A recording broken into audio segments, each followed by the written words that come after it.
Sejam todos bem-vindos ao canal. No vídeo de hoje faremos a leitura da Lei 1310, que é o Código Tributário Municipal de Belo Horizonte e está previsto no edital do nosso concurso, ISS-BH. Lei 1310, de 31 de dezembro de 1966, institui o Código Tributário do município de Belo Horizonte e contém outras providências. O povo do município de Belo Horizonte, por seus representantes, decreta e eu sanciono a seguinte lei. Parte geral. Título 1. Dos tributos em geral. Capítulo 1. Do sistema tributário do município. Artigo 1º. Esta lei dispõe sobre os fatos geradores, incidências, alíquotas, lançamento, cobrança e fiscalização dos tributos municipais e estabelece normas de direito fiscal a eles pertinentes. O artigo 2º foi revogado pela Lei 6.943, de 95. Capítulo 2. Da legislação fiscal. Artigo 3º. Nenhum tributo será exigido ou alterado, nem qualquer pessoa considerada como contribuinte ou responsável pelo cumprimento de obrigação tributária, senão em virtude deste Código ou de lei subsequente. Artigo 4º, revogado pela Lei 6.943, de 95. Artigo 5º, revogado pela Lei 6.943, de 95. Capítulo 3. Da Administração Fiscal. Artigo 6º.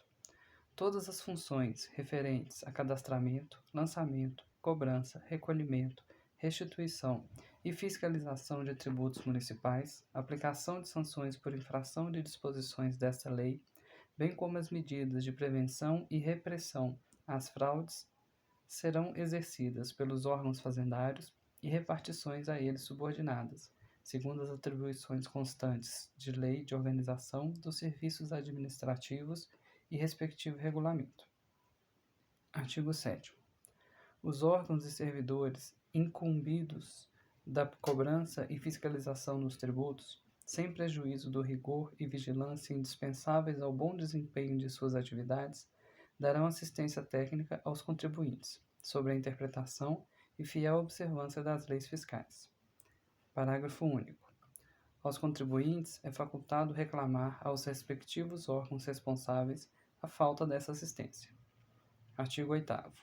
Os órgãos fazendários ou responsáveis farão imprimir e distribuir modelos de declarações e de documentos que devam ser preenchidos obrigatoriamente pelos contribuintes para o efeito de fiscalização, lançamento, cobrança e recolhimento de impostos, taxas e contribuições. Artigo 9º. São autoridades fiscais, para os efeitos desta lei, as que têm jurisdição e competência definidas em leis e regulamentos. Capítulo 4. Do domicílio fiscal. Artigo 10. Considere-se domicílio fiscal do contribuinte ou responsável por obrigação tributária. Inciso 1. Tratando-se de pessoa física, o lugar onde habitualmente reside e, não sendo este conhecido, o lugar onde se encontra a sede principal de suas atividades ou negócios. Inciso 2. Tratando-se de pessoa jurídica de direito privado, o local de qualquer de seus estabelecimentos. Inciso 3. Tratando-se de pessoa jurídica de direito público, o local da sede de qualquer de suas repartições administrativas. Inciso 4º. O domicílio eletrônico regularmente instituído, nos termos deste artigo, e implementado em ambiente virtual na rede mundial de computadores. Inciso 4, acrescentado pela Lei 10.692, de 2013. Parágrafo 1º. Fica o Poder Executivo autorizado a criar, mediante decreto, o domicílio eletrônico dos contribuintes e responsáveis tributários do município de Belo Horizonte, DECORT-BH, em ambiente eletrônico e virtual a ser disponibilizado na rede mundial de computadores, para fins de comunicação, intimação e notificação dos atos e procedimentos da administração tributária municipal às pessoas naturais e jurídicas sujeitas a obrigações tributárias instituídas no município. Artigo 1º, acrescentado pela Lei 10.692, de 2013. Artigo 2º. O decreto a que se refere o artigo 1º deverá dispor sobre: Inciso 1. as pessoas naturais e jurídicas obrigadas ao credenciamento e à utilização do decort BH. Inciso 2. A forma de credenciamento no referido ambiente virtual, o modo de acesso e os requisitos de sigilo e segurança relativos às suas diversas funcionalidades, bem como todas as obrigações acessórias concernentes à sua utilização. Inciso 3. A forma pela qual deverá operar-se a comunicação eletrônica entre a Fazenda Pública Municipal e os contribuintes e responsáveis tributários, especialmente no que se refere à assinatura eletrônica e à certificação digital. Inciso 4. Os atos administrativos e de mero expediente passíveis de comunicação, notificação e intimação eletrônica, além daqueles já previstos no artigo 21 e 103 dessa lei. Artigo 2º, acrescentado pela Lei 10.692, de 2013. Inciso 5. Os períodos específicos do mês para a publicação das notificações de lançamentos e autos de infração no decort BH, conforme o caso. Inciso 5, acrescentado pela Lei 11.209, de 2019. Parágrafo 3º. Os contribuintes e responsáveis tributários ficam obrigados a se credenciar junto ao decort BH, a partir do início de vigência do decreto a que se referem os parágrafos 1º e 2º desse artigo. Parágrafo 3º, acrescentado pela Lei 10.692, de 2013. Parágrafo 4º. A comunicação, intimação ou notificação eletrônicas efetuadas por meio do decort BH serão consideradas como notificação pessoal para todos os efeitos legais, facultando-se à administração tributária do município a utilização de outras formas previstas na legislação municipal. Parágrafo 4º, acrescentado pela Lei 11.209, de 2019. Artigo 11. O domicílio fiscal a que aludem os incisos do caput do artigo 10 dessa lei deverá ser expressamente indicado nas petições, recursos e demais documentos que os interessados venham a dirigir ou devam apresentar à Fazenda Pública Municipal. Artigo 11, com redação dada pela Lei 10.692, de 2013. Capítulo 5. Das obrigações tributárias acessórias. Artigo 12. Os contribuintes ou quaisquer responsáveis por tributos são obrigados a cumprir as determinações desta lei, das leis subsequentes de mesma natureza, bem como dos atos nela previstos, estabelecidos com o fim de facilitar o lançamento, fiscalização e cobrança dos tributos. Parágrafo 1º. Sem prejuízo de que vier a ser estabelecido de maneira especial, os contribuintes e os responsáveis por tributos estão obrigados. Inciso 1.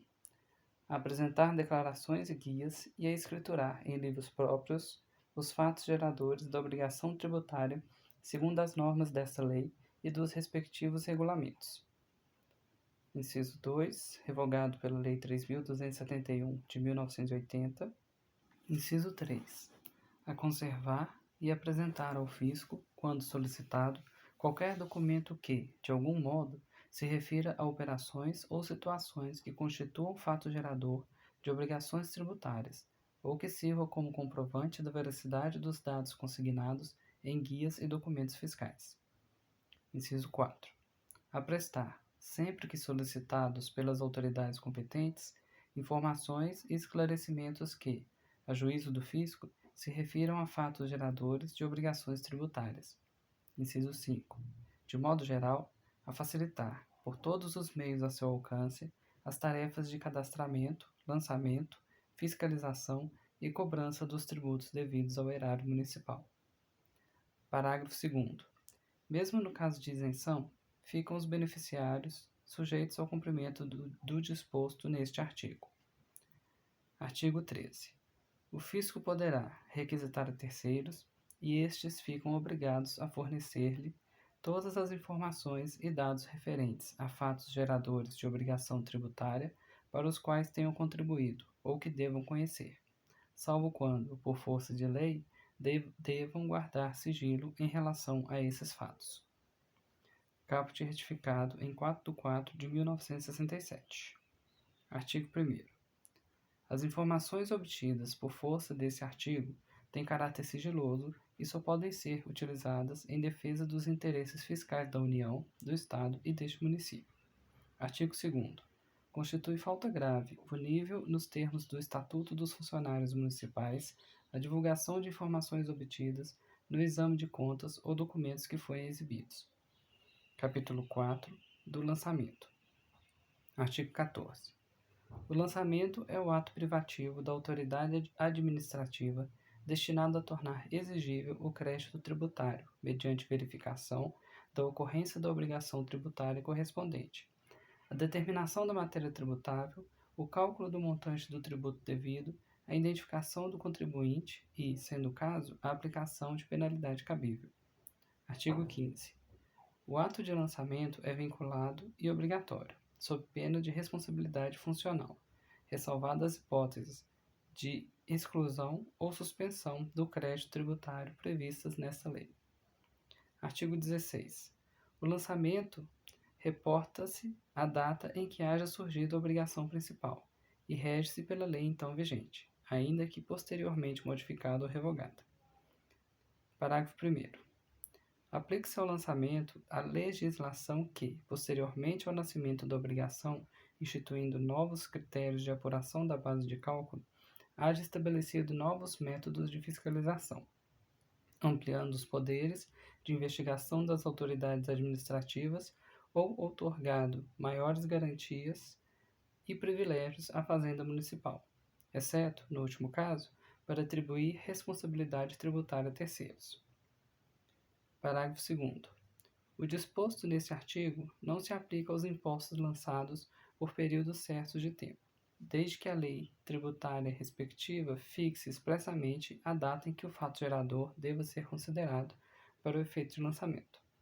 Artigo 17. Os atos formais relativos ao lançamento dos tributos ficarão a cargo do órgão fazendário competente. Parágrafo único.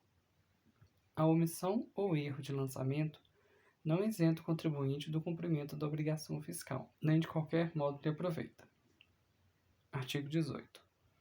O lançamento efetuar-se-á com base em dados constantes do cadastro fiscal e declarações apresentadas pelos contribuintes, nas formas e épocas estabelecidas nesta lei ou regulamentos. Parágrafo 1º. As declarações deverão conter todos os elementos e dados necessários ao conhecimento do fato gerador das obrigações tributárias e à verificação do montante do crédito tributário correspondente. Parágrafo 2º. O órgão fazendário competente examinará as declarações para verificar a exatidão dos dados nelas consignados. Artigo 19. Far-se-á o lançamento de ofício com base nos elementos disponíveis. Inciso 1. Quando o contribuinte ou o responsável não houver prestado declaração, ou a mesma apresentar-se inexata, por serem falsos ou errôneos os fatos consignados. Inciso 2. Quando, tendo prestado declaração, o contribuinte ou o responsável deixar de atender satisfatoriamente, no prazo e forma legais, pedidos de esclarecimento formulados pela autoridade administrativa. Artigo 20. Com o fim de obter elementos que lhe permita verificar a exatidão das declarações apresentadas pelos contribuintes e responsáveis e determinar, com precisão, a natureza e o montante dos respectivos créditos tributários, o órgão fazendário competente poderá: item A. Exigir a qualquer tempo a exibição de livros fiscais e comprovantes dos atos e operações que possam constituir fatos geradores de obrigações tributárias. Item B. Fazer inspeções nos locais ou estabelecimentos onde se exercerem as atividades sujeitas a obrigações tributárias, ou nos bens ou serviços que constituam matéria imponível. Item C. Exigir informações e comunicações escritas ou verbais. Item D. Notificar para comparecer às repartições da Prefeitura o contribuinte ou responsável. Item E. Requisitar o auxílio da força pública ou solicitar ordem de autoridade judicial para levar a efeito as inspeções ou o registro dos locais e estabelecimentos, assim como de objetos e livros dos contribuintes e responsáveis, quando estes se opuserem ou criarem obstáculos à realização da diligência. Parágrafo único. Nos casos a que se referem à letra E, os funcionários lavrarão auto de diligência, do qual constarão especificamente os elementos examinados. Artigo 21. O lançamento de tributos e suas ulteriores modificações serão comunicados aos contribuintes e responsáveis tributários, individual ou globalmente, da seguinte forma: inciso 1º, mediante notificação pessoal e direta, acompanhada, conforme o caso, da correspondente guia para o recolhimento do tributo devido. Inciso 2º, por via postal, devendo a respectiva correspondência ser acompanhada de aviso de recebimento, AR. Inciso 3º, por meio digital, junto ao DECORT BH. Inciso 4º, mediante edital publicado no Diário Oficial do Município. Inciso 5º, mediante edital afixado em local a ser definido em portaria do Secretário Municipal de Finanças. Artigo 21, com redação dada pela Lei 10.692, de 2013. Parágrafo 1º. A comunicação do lançamento ordinário do Imposto Predial e Territorial Urbano, IPTU, do Imposto sobre Serviços de qualquer natureza, ISSQN, devido pelos profissionais autônomos e das taxas municipais lançadas anualmente, será efetuada mediante o envio da guia de arrecadação municipal correspondente para o endereço do contribuinte, ressalvadas as hipóteses de notificação na forma do inciso 3º do caput desse artigo. Parágrafo 1º, acrescentado pela Lei 11.209, de 2019. Parágrafo 2º. Em se tratando da notificação digital, prevista no inciso 3º do caput desse artigo e no inciso 3º do artigo 103 desta lei, não sendo a consulta eletrônica feita no prazo de 15 dias corridos, contados do primeiro dia útil, subsequente à data de publicação da correspondente notificação no DECORT BH, será considerada efetuada a notificação. Parágrafo 2º, acrescentado pela Lei 11.209, de 2019. Artigo 22, revogado pela Lei 3.924, de 1984. Artigo 23. Vetado. Artigo 23, com redação dada pela Lei 3.924, de 1984, artigo 2º. Artigo 24. Também é facultado à fiscalização o arbitramento de bases tributárias, quando ocorrer sonegação de elementos necessários ao lançamento. Parágrafo 1º. O arbitramento será efetuado por funcionário fiscal ou preposto da Fazenda Municipal, designado pelo chefe do órgão fazendário. Parágrafo 2º. O arbitramento, que não terá caráter punitivo, determinará a base tributária e servirá de fundamento à instauração do processo fiscal. Artigo 25. Os lançamentos de tributos serão feitos em livros próprios ou em fichas, arredondando-se para 100 cruzeiros as frações inferiores a essa importância. Artigo 26. O movimento econômico, bem como os outros fatos geradores de tributos, serão apurados em face dos livros e registros fiscais estabelecidos pela União e pelo Estado. Parágrafo único. Poderá a Prefeitura estabelecer controle fiscal próprio, instituindo livros e registros obrigatórios, a fim de apurar a base de cálculos e fatos geradores de tributos, exceto quanto ao imposto de circulação de mercadorias. Artigo 27. Independentemente do controle de que trata o artigo anterior, poderá ser adotada a apuração ou verificação diária no próprio local da atividade, durante determinado período, quando houver dúvida sobre a exatidão do que for declarado para o efeito dos impostos municipais. Artigo 27, retificado em 1º de abril de 1967. Capítulo 7. Da cobrança e do recolhimento dos tributos. Artigo 28. A cobrança dos tributos far-se-á: inciso 1º, para pagamento à boca do cofre. Inciso 2º, por procedimento amigável. Inciso 3º, mediante ação executiva. Parágrafo 1º. A cobrança para pagamento à boca do cofre far-se-á pela forma e nos prazos estabelecidos em leis e regulamentos. Parágrafo 2º, revogado pela Lei 3.271, de 1980, artigo 26. Artigo 29, revogado pela Lei 11.209, de 2019. Artigo 34, inciso 1. Artigo 30. Aos créditos fiscais do município, aplicam-se as normas de correção monetária de tributos e penalidades devidos ao fisco municipal, nos termos da Lei Federal nº 4.357, de 16 de julho de 1964. Parágrafo 1º. A Prefeitura fará imprimir e terá em depósito talões de conhecimento, impressos, que serão numerados seguidamente, em série, e conterão todos os elementos de autenticidade e os necessários à escrituração dos tributos. Parágrafo 2º.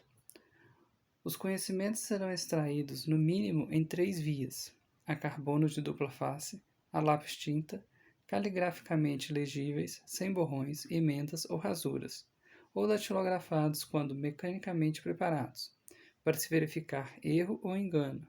Os conhecimentos manuscritos serão desprezados, escrevendo-se em diagonal em todas as suas vias a palavra inutilizado. Parágrafo 3º. Os conhecimentos serão autenticados com a chancela do diretor do órgão fazendário, assinados pelo emitente e pelo agente arrecadador, com a designação dos respectivos cargos.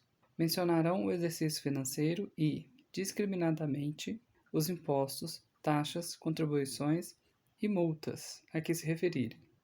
Parágrafo 3º, retificado em 1º de 4 de 1967. Parágrafo 4º. É facultada a emissão de conhecimentos mecanizados, na forma que dispuser o regulamento. Artigo 31. Nos casos de expedição fraudulenta de guias ou conhecimentos e de aplicação de selos usados, responderão, administrativa e criminalmente, os servidores que houverem subscrito ou fornecido. Artigo 32. Pela cobrança a menos de tributo, responde, perante a Fazenda Municipal, solidariamente, o servidor culpado, cabendo-lhe direito regressivo contra o contribuinte. Artigo 33. Não se procederá contra servidor ou contribuinte que tenha agido ou pago tributo de acordo com a decisão administrativa ou judicial passada em julgado, mesmo que, posteriormente, venha a ser modificada a jurisprudência. Artigo 34. O Executivo poderá contratar com a entidade de direito público ou privado com sede, agência ou escritório no município, o recebimento de tributos segundo normas baixadas para este fim. Artigo 34, com redação dada pela Lei 6.481, de 1993. Capítulo 8º. Das restituições. Artigo 35. O contribuinte tem direito, independentemente de prévio protesto, à restituição total ou parcial do tributo, seja qual for a modalidade de seu pagamento, nos seguintes casos. Inciso 1º. Cobrança ou pagamento espontâneo de tributo indevido ou maior que o devido, em face deste Código, ou de natureza ou circunstâncias materiais do fato gerador efetivamente ocorrido. Inciso 2. Erro na identificação do contribuinte, na determinação da alíquota aplicável, no cálculo do montante do tributo ou na elaboração ou conferência de qualquer documento relativo ao pagamento. Inciso 3º. Reforma, anulação, revogação ou rescisão de decisão condenatória. Parágrafo único. Na hipótese de haver débitos do sujeito passivo em favor da fazenda pública, ela fica autorizada a proceder à compensação do valor com o débito tributário apurado, excetuados os créditos devidos cuja exigibilidade esteja suspensa nos termos da legislação municipal. Parágrafo único, acrescentado pela Lei 11.209, de 2019. Artigo 36. A restituição total ou parcial do tributo dá lugar à restituição, na mesma proporção, dos juros de mora e das penalidades pecuniárias, salvo as referentes a infrações de caráter formal, que não se devem reputar prejudicadas pela causa assecuratória da restituição. Artigo 37. O direito de pleitear a restituição extingue-se com o decurso do prazo de 5 anos contados. Inciso 1º. nas hipóteses previstas nos itens 1 e 2 do artigo 35, da data de extinção do crédito tributário. Inciso 2º. Nas hipóteses previstas no item 3 do artigo 35, da data em que se tornar definitiva a decisão administrativa ou passar em julgado a decisão judicial que tenha reformado, anulado, revogado ou rescindido a decisão condenatória. Parágrafo único. Prescreve em 2 anos a ação anulatória de decisão administrativa que denegar a restituição. Artigo 38. Quando se tratar de tributos e multas indevidamente arrecadados por motivo de erro cometido pelo fisco ou pelo contribuinte e apurado pela autoridade competente, a restituição será feita de ofício mediante determinação do prefeito, em representação formulada pelo órgão fazendário e devidamente processada. Parágrafo único. A restituição deferida em despacho definitivo e não restituída dentro de 60 dias ficará sujeita à correção monetária nos termos da Lei Federal 4.357, de 16 de julho de 1964. Artigo 39. O pedido de restituição será indeferido se o requerente criar qualquer obstáculo ao exame de sua escrita ou de documentos, quando isso se torne necessário a verificação da procedência da medida a juízo da administração. Artigo 40. Os processos de restituição serão obrigatoriamente informados, antes de receberem despacho, pela repartição que houver arrecadado os tributos e multas reclamados, total ou parcialmente. Capítulo 9. Da dívida ativa. Artigo 41. Os impostos, as taxas, as contribuições, as multas e outras rendas não quitados nos prazos previstos na legislação municipal constituem a dívida ativa do município. Caput com redação dada pela Lei 11.209 de 2019, artigo 4º. Parágrafo 1º.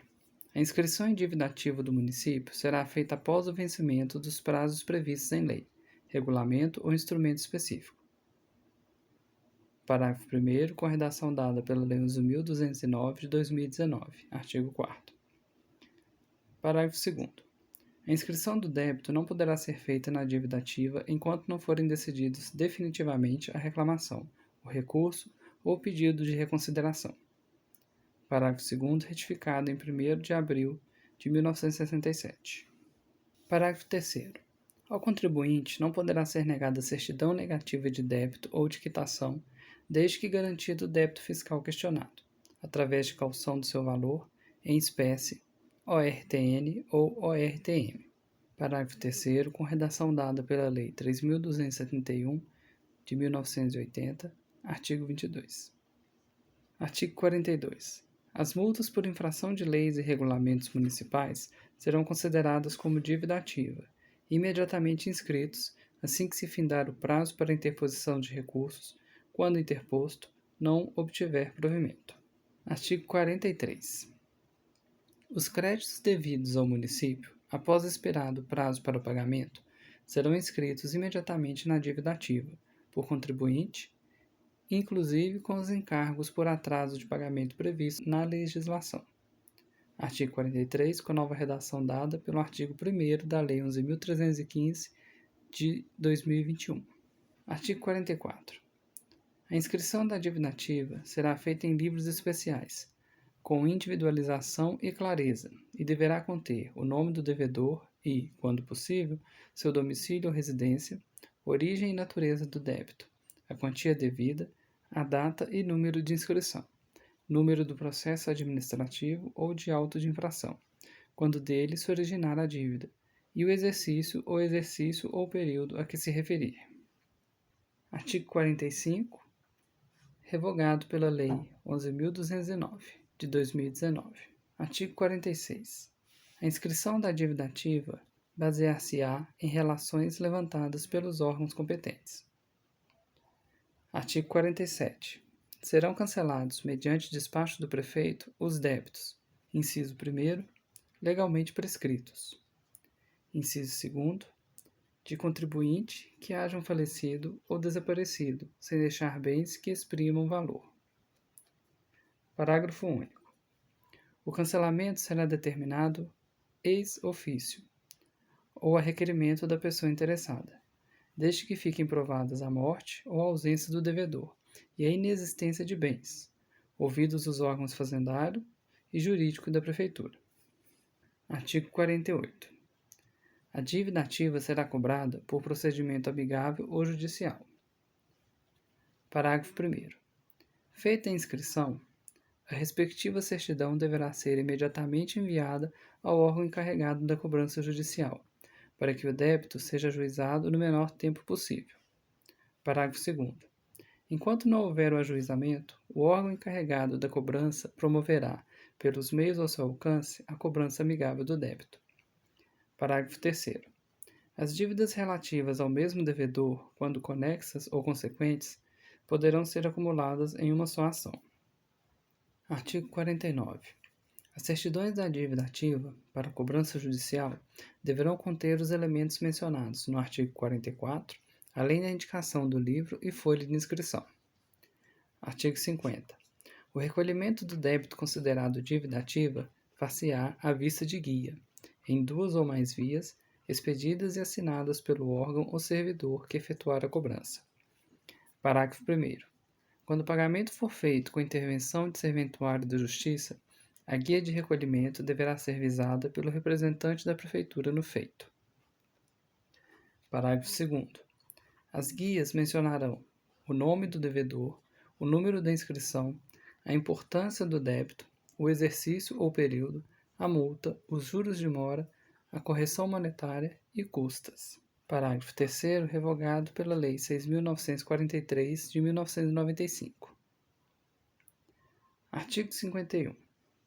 Salvo os casos autorizados em leis, é absolutamente vedada a concessão de desconto, abatimento ou perdão de qualquer parcela da dívida ativa, ainda que se não tenha realizado a inscrição. Parágrafo único. Incorrerá em responsabilidade funcional e na obrigação de responder pela integralização do pagamento aquele que autorizar ou fizer a concessão proibida no presente artigo, sem prejuízo do procedimento criminal cabível. Artigo 51-A. As leis autorizativas previstas no artigo 51 dessa lei não poderão contemplar a dívida ativa objeto de transação e compensação, ou aquela decorrente de aplicação das penalidades estabelecidas na Lei 9.952, de 5 de julho de 2010. Artigo 51-A, acrescentado pelo artigo 2º da Lei 11.315, de 7 de outubro de 2021. Capítulo 10. Da prescrição. Artigo 52. O direito de proceder ao lançamento de tributos, assim como a sua revisão, prescreve em 5 anos, a contar do último dia do ano em que se tornarem devidos. Parágrafo único. O decurso do prazo estabelecido neste artigo interrompe-se pela notificação ao contribuinte de qualquer medida preparatória indispensável ao lançamento ou à sua revisão, começando de novo a correr da data em que operou a notificação. Artigo 53. As dívidas provenientes de tributos prescrevem em 5 anos, a contar do término do exercício dentro do qual aqueles se tornarem devidos.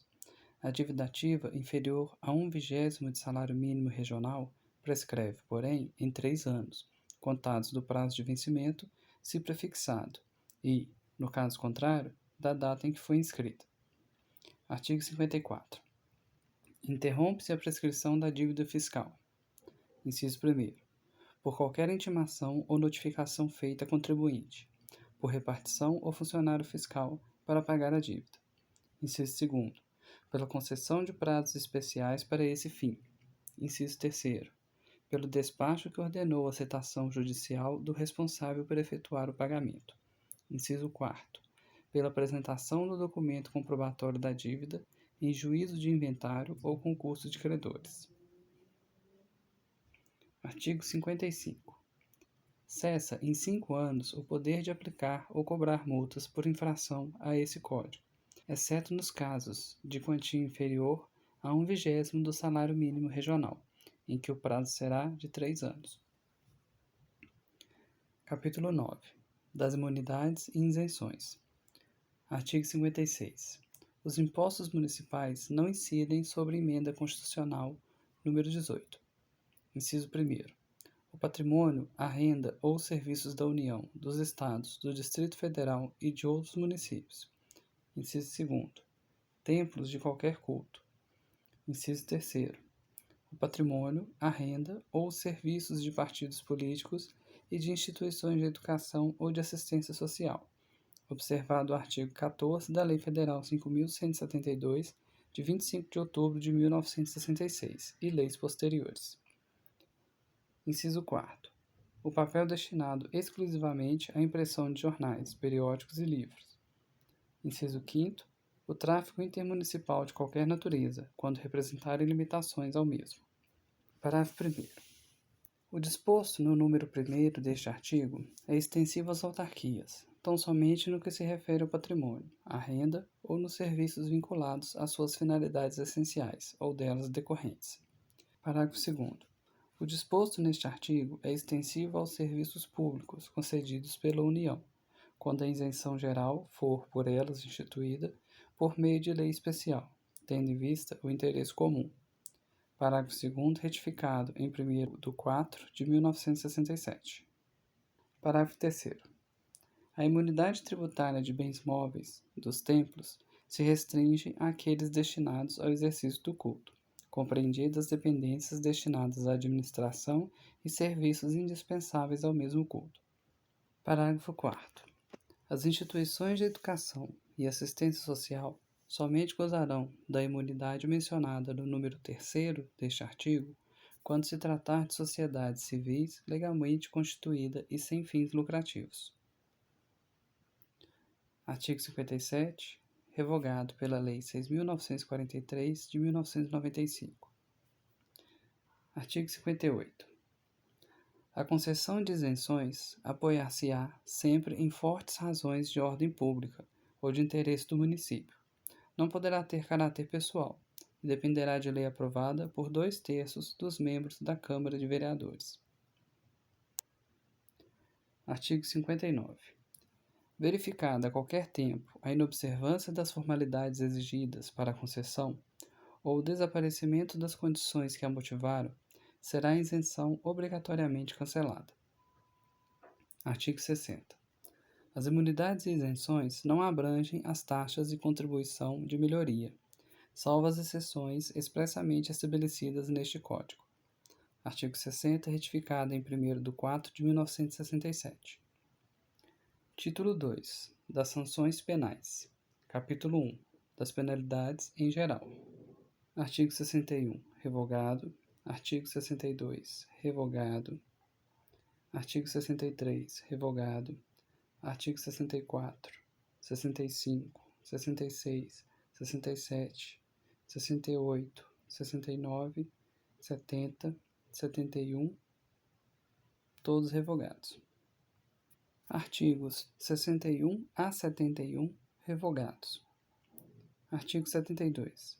Não se procederá contra o servidor ou contribuinte que tenha agido ou pago tributo de acordo com a interpretação fiscal, constante de decisão de qualquer instância administrativa, mesmo que, posteriormente, venha a ser modificada essa interpretação. Capítulo 2. Das multas. Capítulo 2 das multas, do artigo 73 ao artigo 78, todo revogado. O capítulo todo foi revogado. Capítulo 3 da proibição de transacionar com as repartições municipais. Artigo 79. Os contribuintes que estiverem em débito de tributos e multas não poderão receber quaisquer quantias ou créditos que tiverem com a Prefeitura, participar de concorrências, coleta ou tomada de preços, celebrar contratos ou termos de qualquer natureza, ou transacionar a qualquer título com a administração do município. Parágrafo único. A proibição a que se refere este artigo não se aplicará quando, sobre o débito ou a multa, houver recurso administrativo ainda não decidido definitivamente. Capítulo 4. Da suspensão ou cancelamento de isenções. Artigo 80.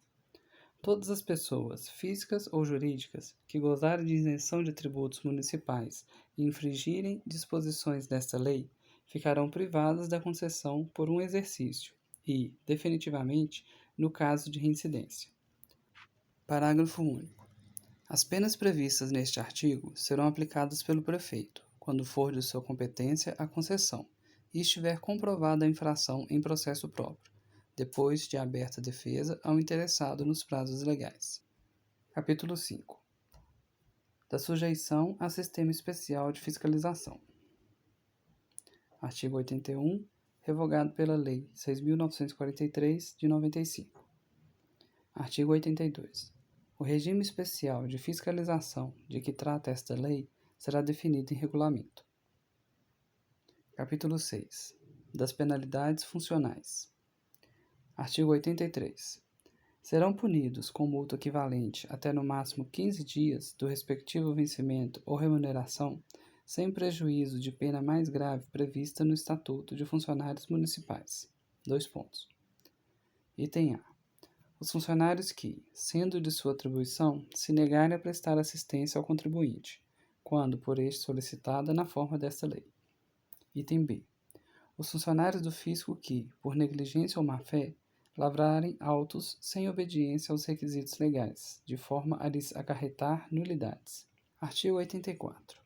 São competentes para impor multa às autoridades referidas no Estatuto dos Funcionários Públicos Municipais mencionadas no capítulo próprio. Artigo 85. O pagamento da multa decorrente de processo fiscal tornar-se-á exigível depois de passada em julgado a decisão que a impôs. Título 3 do Procedimento Fiscal. Capítulo 1. Dos termos de fiscalização. Artigo 86. A autoridade ou funcionário fiscal que presidir ou proceder a exames e diligências fará ou lavrará, sob sua assinatura, termo circunstanciado do que apurar, do qual constarão, além do mais que possa interessar, as datas iniciais e finais do período fiscalizado e a relação dos livros e documentos examinados. Parágrafo 1º. O termo será lavrado no estabelecimento ou local onde se verificar a fiscalização ou a constatação de infração, ainda que aí não resida o autuado ou responsável pela infração, e poderá ser datilografado ou impresso em relação às palavras rituais, devendo os claros ser preenchidos à mão e inutilizadas as entrelinhas em branco. Artigo 2º. Ao fiscalizado, dar-se-á a cópia do termo, autenticado pela autoridade, contra recibo no original. Artigo 3º. A recusa do recibo, que será declarada pela autoridade, não aproveita ao fiscalizado ou infrator, nem o prejudica. Capítulo 2. Da apreensão de bens e documentos. Artigo 87. Poderão ser apreendidas as coisas móveis, inclusive mercadorias e documentos, que constituam prova material de infração da legislação tributária. Parágrafo único. Havendo prova ou fundada suspeita de que as coisas se encontram em residência particular ou lugar utilizado como moradia, serão promovidas a busca e apreensão judiciais, sem prejuízo das medidas necessárias para evitar a remoção clandestina. Artigo 88. Da apreensão administrativa, lavrar-se-á auto, com os elementos do auto de infração, observando-se, no que couber, o disposto no artigo 101 deste Código. Parágrafo único. O auto de apreensão conterá a descrição das coisas ou documentos apreendidos, a indicação do lugar onde ficarem depositados e a assinatura do depositário, o qual será designado pelo autuante, podendo a designação recair no próprio detentor, se for idôneo, a juízo do autuante. Artigo 89. Os documentos apreendidos poderão, a requerimento do autuado, ser-lhes devolvidos, ficando no processo cópia do inteiro teor ou da parte que deva fazer prova, caso o original não seja indispensável a esse fim. Artigo 89, retificado em 1º de 1967. Artigo 90.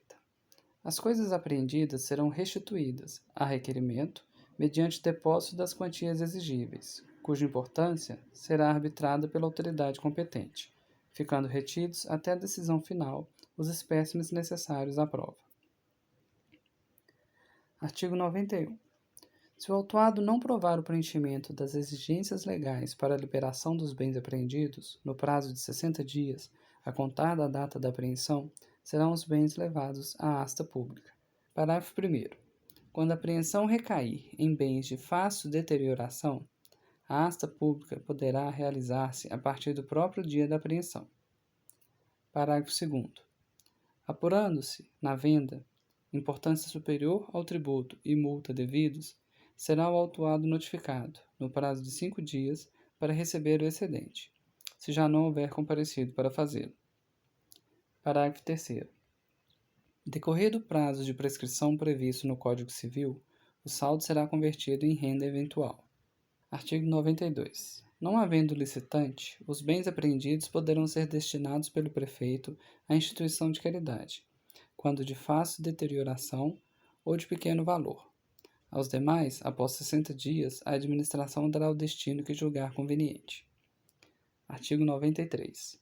Nos casos de apreensão de semoventes, mercadorias, veículos e materiais, por motivo de infração de posturas, serão observados, também, no que couber, as normas estabelecidas no Código de Posturas. Capítulo 3 da Notificação Preliminar. Capítulo 3 são os artigos 94, 95, 96, 97. Todos eles foram revogados pela Lei 4.303 de 1985. Capítulo 4 da Representação. Artigo 98. Quando incompetente para notificar preliminarmente ou para autuar, o agente da Fazenda Pública deve, e qualquer pessoa pode, representar contra toda ação ou omissão contrária a disposições deste Código ou de outras leis e regulamentos fiscais. Artigo 99. A representação far-se-á em petição assinada e mencionará, em letra legível, o nome, a profissão e o endereço de seu autor. Será acompanhada de provas ou indicará os elementos desta e mencionará os meios ou as circunstâncias em razão dos quais se tornou conhecida a infração. Parágrafo único. Não se admitirá representação feita por quem haja sido sócio, diretor, preposto ou empregado do contribuinte, quando relativa a fatos anteriores à data em que tenham perdido essa qualidade. Artigo 100. Recebida a representação, a autoridade competente providenciará imediatamente as diligências para verificar a respectiva veracidade e, conforme couber, notificará preliminarmente o infrator, autuá-lo-á ou arquivará a representação. Artigo 100, retificado em 1º de 1967. Capítulo 5 do auto de infração. Artigo 101. O auto de infração, lavrado com precisão e clareza, sem entrelinhas, emendas ou rasuras, deverá: inciso 1º, mencionar o local, o dia e a hora da lavratura. Inciso 2º, referir ao nome do infrator e das testemunhas, se houver. Inciso 3º, descrever o fato que constituiu a infração e as circunstâncias pertinentes, indicar o dispositivo legal ou regulamentar violado e fazer referência ao termo de fiscalização, em que se consignou a infração, quando for o caso. Inciso 4º. Conter a intimação ao infrator para pagar os tributos e multas devidos, ou apresentar defesa e provas, nos prazos previstos. Parágrafo 1º. As omissões ou incorreções do auto não acarretarão nulidade, quando do processo constarem elementos suficientes para a determinação da infração e do infrator. Parágrafo 2º. A assinatura não constitui formalidade essencial à validade do auto. Não implica em confissão, nem a recusa agravará a pena. Artigo 3º. Se o infrator ou quem o represente não puder ou não quiser assinar o auto, far-se-á menção dessa circunstância. Artigo 102. O auto de infração poderá ser acumulado com o de apreensão, e então conterá, também, os elementos deste. Artigo 103. O infrator será intimado de lavratura do auto de infração. Inciso 1º. Pessoalmente, mediante a entrega de cópia do auto de infração e termo de intimação. A pessoa do contribuinte, responsável tributário ou infrator, seu representante legal ou preposto, contra recibo datado em cada um dos documentos originais. Inciso 2º. Por via postal, encaminhando-se ao interessado cópia do auto de infração e termo de intimação, acompanhada do aviso de recebimento, AR, a ser oportunamente datado e firmado pelo destinatário ou pessoa presente em seu domicílio. Inciso terceiro, por meio digital, no recorte BH. Inciso quarto, por edital publicado no Diário Oficial do Município, ou afixado em local a ser definido em portaria do Secretário Municipal de Finanças, por um período de 30 dias, se desconhecido o domicílio fiscal do contribuinte, responsável tributário ou infrator, quando resultar ineficaz qualquer dos meios de notificação previstos nos incisos anteriores. Artigo 103, com redação dada pela Lei 10.692, de 2013. Artigo 104. Presume-se regularmente efetivada a notificação. Inciso 1º. Quando realizada pessoalmente, na data do recibo assinado pelo contribuinte, responsável tributário ou infrator, seu representante legal, procurador ou preposto. Inciso 2º. Quando realizada por via postal, na data em que houver sido assinado o respectivo AR, ou caso inexistente a data de aposição da respectiva assinatura, 30 dias após a postagem da correspondência. Inciso 2º, com redação dada pela Lei 11.209, de 2019. Inciso 3º, quando realizada por meio digital, no recorte PH, na data em que o destinatário ou seu procurador proceder à respectiva consulta eletrônica, ou no primeiro dia útil subsequente, quando tal consulta ocorrer aos sábados, domingos ou feriados. Inciso 4º, quando realizado por edital, no término do prazo de 30 dias a que alude o inciso 4º do artigo 103 desta lei, contados da data de sua publicação ou afixação.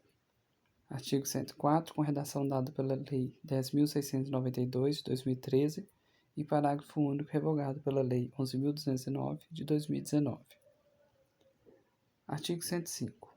As intimações subsequentes à inicial far-se-ão pessoalmente, caso em que serão certificados no processo e por carta ou edital, conforme as circunstâncias, observando o disposto nos artigos desta lei. Capítulo 6. Das reclamações contra lançamento. Artigo 106. O contribuinte que não concordar com o lançamento poderá reclamar no prazo de 30 dias contados. 2 pontos. Inciso 1º. Da data do recebimento da notificação ou aviso. Inciso 2º. Da data da publicação do edital no órgão oficial. Inciso 3º. Da data da fixação do edital na Prefeitura. Artigo 106, com redação dada pela Lei 4.705, de 1987. Artigo 107. A reclamação contra lançamento far-se-á por petição, facultada a juntada de documentos. Artigo 108. É cabível a reclamação por parte de qualquer pessoa, contra a omissão ou exclusão do lançamento. Artigo 109, revogado pela Lei 3.271, de 1980. Capítulo 7. Da defesa.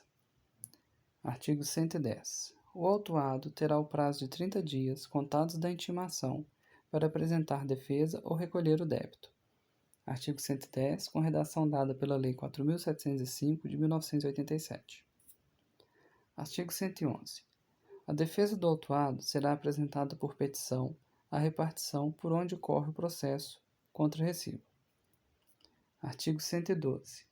Na defesa, o autuado alegará toda a matéria que entender útil, indicará e requererá as provas que pretenda produzir, juntará logo as que constarem de documentos e, sendo o caso, arrolará testemunhas até o máximo de 3. Artigo 113. Apresentada a defesa, terá o autuante o prazo de 10 dias para impugná-la, o que fará na forma do artigo precedente. Artigo 114. Nos processos iniciados mediante reclamação contra lançamento, será dada vista a funcionário da repartição competente para aquela operação, a fim de prestar informação no prazo de 10 dias, contados da data em que receber o processo. Capítulo 8. Das provas. Artigo 115.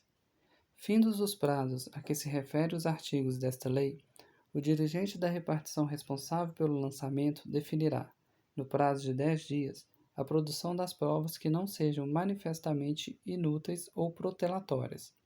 Ordenará a produção de outras que entender necessárias, e fixará o prazo não superior a 30 dias em que uma e outra devem ser produzidas. Artigo 116. As perícias deferidas competirão ao perito designado pela autoridade competente, na forma do artigo anterior, quando requeridas pelo autuante ou nas reclamações contra lançamento, pelo funcionário da Fazenda, ou quando ordenadas de ofício, poderão ser atribuídas a funcionário do órgão fazendário. Parágrafo único. É facultado ao autuado apresentar assistente técnico para acompanhar as diligências.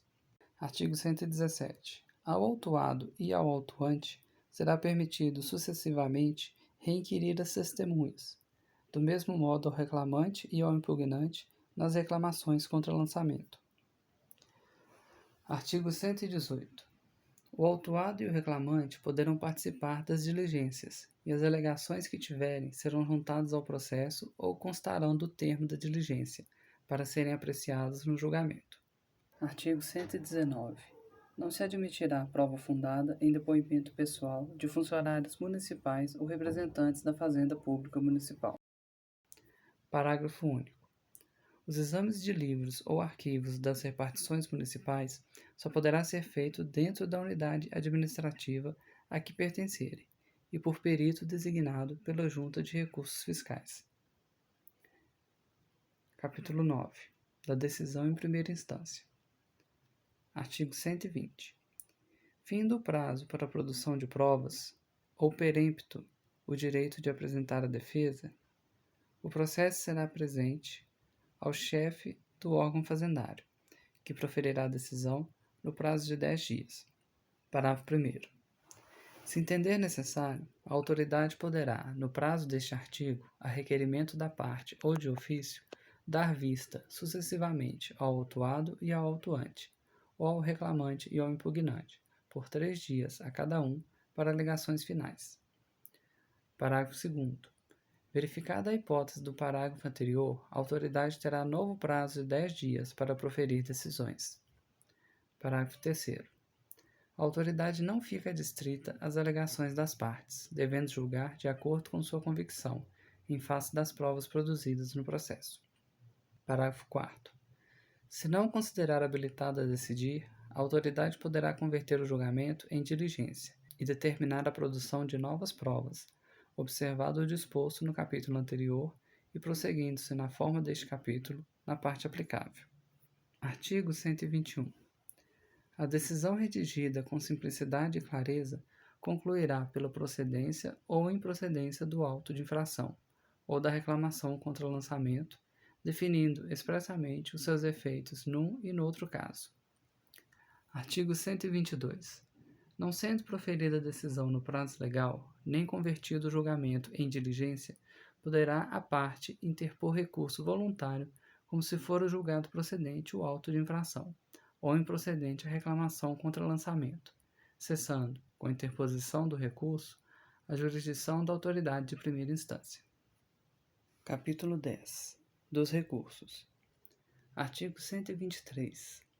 Da decisão de primeira instância, caberá recurso voluntário para a Junta de Recursos Fiscais, interposto no prazo de 20 dias, contados da data de ciência da decisão, pelo autuado ou reclamante, nas reclamações contra lançamento. Artigo 124. É vedado reunir, em uma só petição, recursos referentes a mais de uma decisão, ainda que versem sobre o mesmo assunto e alcancem o mesmo contribuinte, salvo quando proferidas em um único processo fiscal. Artigos 125, 126, 127 e 128 foram revogados pela Lei 3.271, de 1980.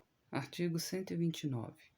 Das decisões de primeira instância contrárias, no todo ou em parte, à Fazenda Municipal, inclusive por desclassificações da infração, será obrigatoriamente interposto recurso de ofício com efeito suspensivo, sempre que a importância em litígio exceder de um salário mínimo regional. Parágrafo único. Se o órgão julgador deixar de recorrer de ofício quando couber, cumpre ao funcionário iniciador do processo ou que do fato tomar conhecimento, interpor o recurso em petição encaminhada por intermédio daquele órgão. Do artigo 130 ao artigo 304, foram todos revogados. Da contribuição de melhoria. Capítulo 1. Disposições gerais. Artigo 305.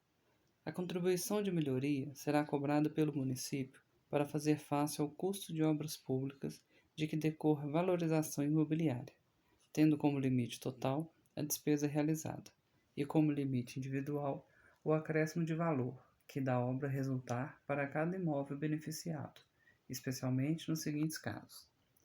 Inciso 1º, abertura ou alargamento de ruas, parques, campos de esportes, vias e logradouros públicos, inclusive estradas, pontes, túneis e viadutos. Inciso 2º, nivelamento, retificação, pavimentação, impermeabilização ou iluminação de vias ou logradouros públicos, bem como a instalação de esgotos pluviais ou sanitários. Inciso 3º, proteção contra inundações, saneamento em geral, drenagens, retificação e regularização de cursos d'água. Inciso 4º, canalização de água potável e instalação de rede elétrica. Inciso 5º, aterros e obras de embelezamento em geral, inclusive desapropriação para desenvolvimento paisagístico. Artigo 306. Para a cobrança da contribuição de melhoria, a repartição competente deverá: inciso 1º, publicar previamente os seguintes elementos. Item A. Memorial descritivo do projeto. Item B. Orçamento do custo da obra. Item C. Determinação da parcela do custo da obra a ser financiada pela contribuição. Item D. Delimitação da zona beneficiada. Item E. Determinação do fator de absorção do benefício de valorização para toda a zona ou para cada uma das áreas diferenciadas nela contidas. Inciso 2º. Fixar o prazo não inferior a 30 dias para impugnação pelos interessados de qualquer dos elementos referidos no número anterior. Parágrafo 1º. Por ocasião do respectivo lançamento, cada contribuinte deverá ser notificado do montante da contribuição, da forma e dos prazos de seu pagamento, e dos elementos que integrarem o respectivo cálculo. Parágrafo 2º. Caberá ao contribuinte o ônus da prova quando impugnar quaisquer dos elementos a que se refere no número 1º deste artigo. Artigo 307. Responde pelo pagamento da contribuição de melhoria o proprietário do imóvel, ao tempo do respectivo lançamento, transmitindo-se a responsabilidade aos adquirentes ou sucessores, a qualquer título. Artigo 308. No custo das obras serão computadas as despesas de estudo e administração, desapropriação e operação de financiamento, inclusive juros não excedentes a 12% ao ano sobre o capital empregado. Parágrafo único. Não se incluirão nos custos as despesas de estudo e administração, quando este trabalho for executado por servidores municipais e a obra não for de grande vulto, a critério do prefeito. Artigo 309. A distribuição gradual da contribuição de melhoria entre os contribuintes será feita proporcionalmente aos valores venais dos terrenos presumivelmente beneficiados, constantes do cadastro imobiliário. Na falta deste elemento, tornar-se-á por base a área ou atestada dos terrenos. Artigo 310. Para o cálculo necessário à verificação da responsabilidade dos contribuintes, prevista nesse Código, serão também computadas quaisquer áreas marginais, correndo por conta da Prefeitura as cotas relativas aos terrenos isentos da contribuição de melhoria. Artigo 311. No cálculo da contribuição de melhoria, deverão ser individualmente considerados os imóveis constantes de loteamento aprovados ou fisicamente divididos em caráter definitivo. Artigo 312.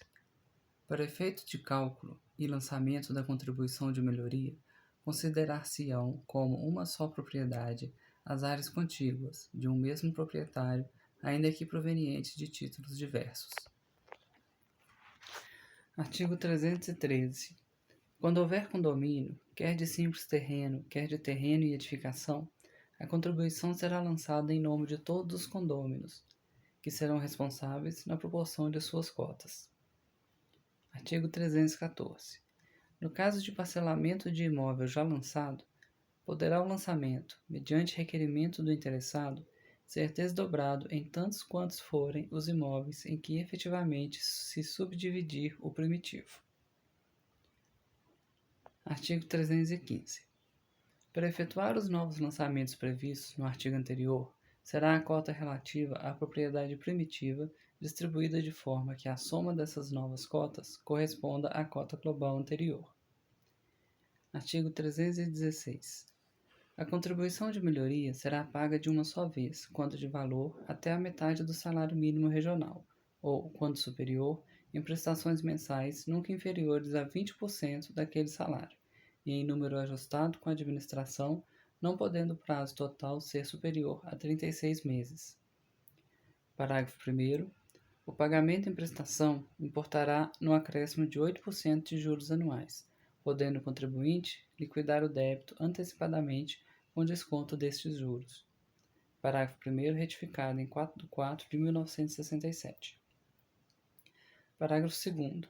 O atraso superior a 30 dias no pagamento de prestação vencida permitirá à Prefeitura cobrar o restante de uma só vez na forma do Código Civil. Artigo 317. Quando a obra for entregue gradativamente ao público, a contribuição de melhoria, a juízo da administração, poderá ser cobrada proporcionalmente ao custo das partes concluídas. Artigo 318. Não sendo fixada em lei a parte do custo da obra ou melhoramento a ser recuperada dos beneficiados, caberá ao prefeito fazê-lo, mediante decreto e observadas as normas estabelecidas neste título. Parágrafo único. O prefeito fixará também os prazos de arrecadação necessários à aplicação da contribuição de melhoria. Capítulo 2. Disposições especiais sobre as obras de pavimentação. Artigo 319. Entende-se por obras ou serviços de pavimentação, além da pavimentação propriamente dita da parte carroçável das vias e logradouros públicos e dos passeios, os trabalhos preparatórios ou complementares habituais, como estudos topográficos, terraplanagem superficial, obras de escoamento local, guias, pequenas obras de arte e ainda os serviços administrativos quando contratados. Artigo 320. A contribuição de melhoria é devida pela execução de serviços de pavimentação. Inciso 1º. Em vias, no todo ou em parte ainda não pavimentadas. Inciso 2º. Em vias cujo tipo de pavimentação, por motivo de interesse público, a juízo da Prefeitura, deva ser substituído por outro de melhor qualidade. Os artigos 321 a 326 foram revogados. Artigo 327. Os prazos a que se referem essa lei serão contínuos, excluindo-se na sua contagem o dia do começo e incluindo-se o do vencimento, se este recair em dia feriado, em dia que não haja expediente nas repartições municipais ou em domingo. Consideração prorrogados até o primeiro dia útil que se seguir. Os artigos 330, 31, 32, 33, 34 foram revogados pela Lei 6.943 de 1995. Artigo 335.